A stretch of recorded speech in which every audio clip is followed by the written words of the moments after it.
Aloha, ladies and gentlemen. Welcome. My name is SprinkleBeard. I'm going to be your host for today for a very quick, short video.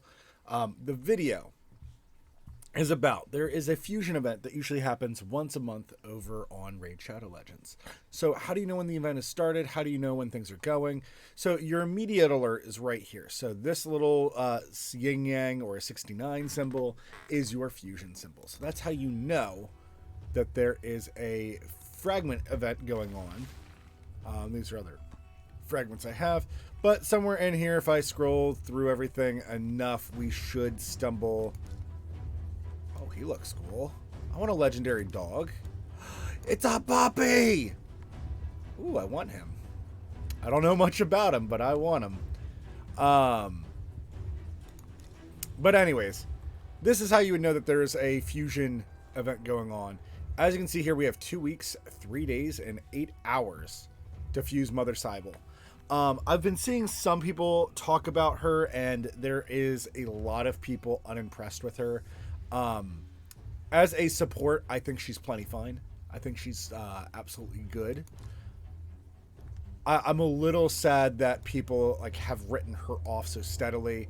I will admit she's kind of better as a combo piece with another reviver. So if you have a reviver, this could be a very great support for you. Otherwise, yeah, because of her revive being her main skill, that I see at least, is going to be this defense up and revive on death. When you fully book her, that's going to be quite amazing and quite frustrating to deal with unless somebody has a stripper, somebody who removes buffs and whatnot. But yeah, she's got a really interesting kit. There's a lot in her kit that I do like. I'm happy that I can see her stats now. 105 speed is very respectable. Anyways, let us talk about the other thing that I wanted to get focused on. So not only could you see them in the portal, right? So unfortunately, this infographic button does not show you anything. You'd have to come over here and find out. And I guess even then, the infographic button doesn't help you. The other way you can find out, right? If you're paying attention to your tournaments and events. Now, I encourage players every day when you sign in, you should glance at these things at bare minimum. And then depending on your resources, depending on your capabilities. So here's a perfect example. There's a champion training tournament. And as you can see, it's just a random champion or a champion that they use consistently.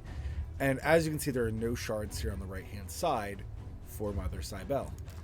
But if we click over here to Fire Knight, we can see there are shards, or in this case, there's an entire rare champion that you can get by getting 1800 points in Fire Knight.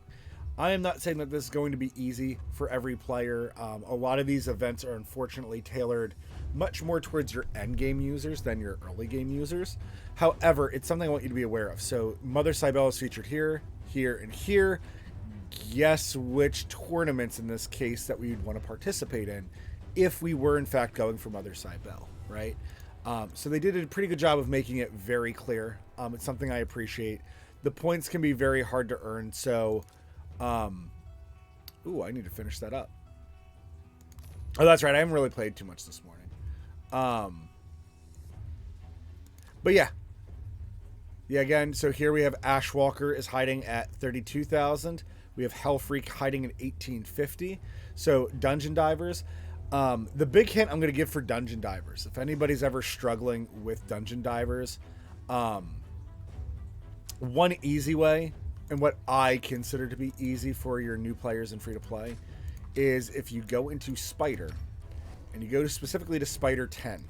Now, a lot of players say that they struggle with Spider. My advice, and ignore my current setup, so actually here we'll do that. My advice is to bring all your best AoE nukers.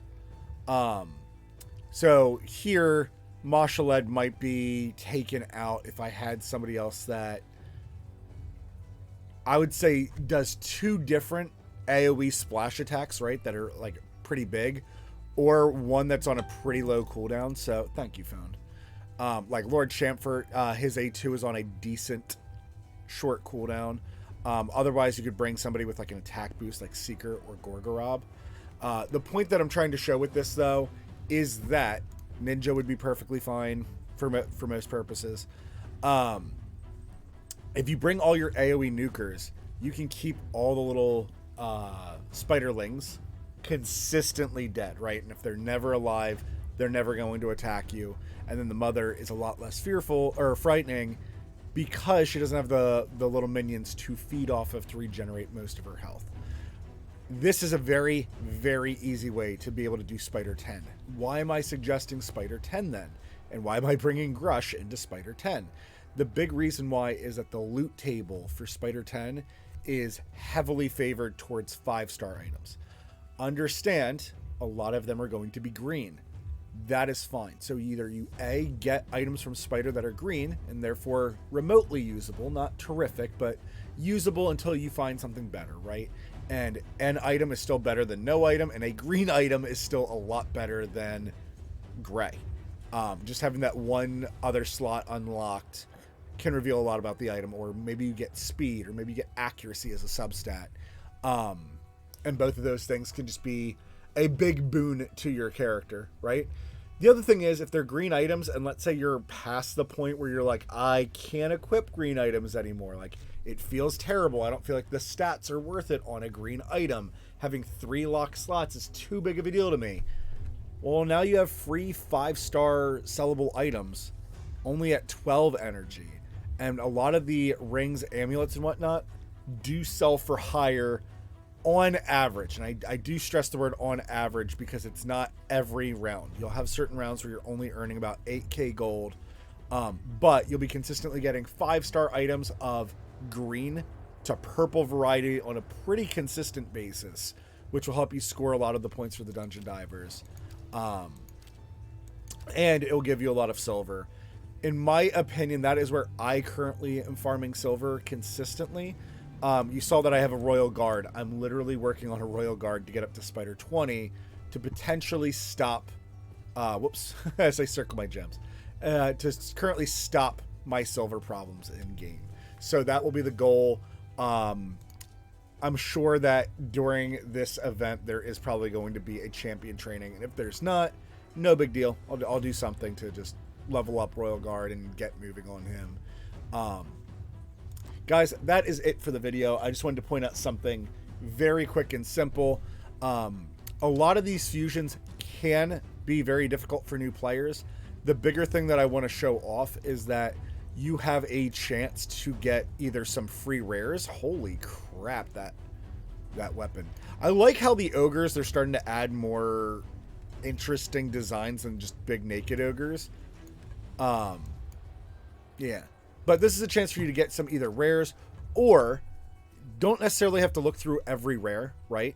Something that might be very smart for you to do is come in here and just look through the epics and at least understand what their kits do. So Cornelia here is a huge sleeping support, and she's actually very interesting. I'm really impressed with her. Design-wise, she looks fun and interactive. And she has a sleep mechanic that she can fully heal somebody, and if they're woken up from the sleep, they get a full heal instead of just like a partial heal. So it's really fascinating. I would encourage you guys to come in and just look at least the epics, because there might be an epic that looks super badass to you. Like, this guy looks pretty awesome. But unfortunately, he's a combo piece. He requires very, very heavily somebody else to HP burn something for him to take off. Otherwise, he's not going to be very noticeable at all. For high-level play, HP burn is something very easy and very accessible. For new players, if you've used a friend's code, and I think it's more for the bigger streamers, to be honest, but a lot of them got Jotun. And Jotun would be a very good enabler of this, right? An HP burn for 4 turns. The point is, think outside the box, right? Think about how your champions can be used. Some people might have Ultimate Gallic. Regular Gallic, I don't really encourage. I've been seeing more and more favoritism for Ultimate Gallic. And it's funny because I've always heard that he's not terrific. But recently he's gotten a buff that he now puts on HP burns more consistently. With that being said, him and that new that new demon could work very well hand in hand. All of the champions I've looked through look cool, look interesting. This dude doesn't even have hands anymore, which is awesome that he's just went super gung-ho. Nope, just give me blades. That's fine. I'll manage. But I think they've done a very good job on these champions. Jurojin here, I will say he's actually more of a defensive champion. I would have really, really liked to see a shield on him. And I don't mind that they're kind of breaking the mold of like, no, you can be defensive with a two-arm weapon. It just kind of stinks because his whole mechanic is more about protecting allies and defending them, not necessarily like him going in real deep and doing tons of damage. And when I see a big two-handed weapon, my mind thinks damage. But to each their own. Teach their own, Plarium. Guys, thank you very much for watching the video. I hope this helps. If you like the content, please consider following me over on twitch.tv/SprinkleBeard. We stream every day between 1 p.m. Eastern Standard Time and 6 p.m. Eastern Standard Time. Hopefully this information helps, and until that next time, ta-ta.